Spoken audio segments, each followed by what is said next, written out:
చాలామంది మాస్టర్కు నాకు ధ్యానం చేసేందుకు తీరిక చిక్కటం లేదు, నిర్మలీకరణ పరిస్థితి అంతే, కనీసం నెలకొక సత్సంగానికి కూడా హాజరు కాలేకపోతున్నాను అని వ్రాస్తుంటారు.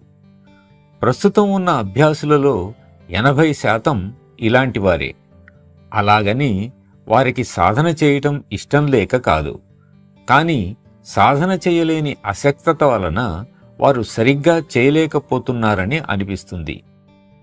భార్యతో భర్తతో ఇబ్బందులు, తల్లిదండ్రుల పోషణ, వారి పిల్లలు, వారి ఉద్యోగాలు, ఇలా ఏదో ఒక కారణం చేత వారు సాధన చేయలేకపోతున్నట్లు అంటుంటారు.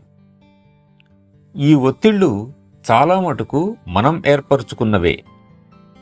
తన ఆధ్యాత్మిక వికాసానికి శ్రమించాలన్న ధైర్యం, దీక్ష, పట్టుదల ఉంటే ఈ లోకంలో గాని పైలోకంలో గాని దానిని ఆపగలిగే శక్తి దేనికి లేదని నేను హామీ ఇస్తున్నాను అని బాబూజీ అన్నారు.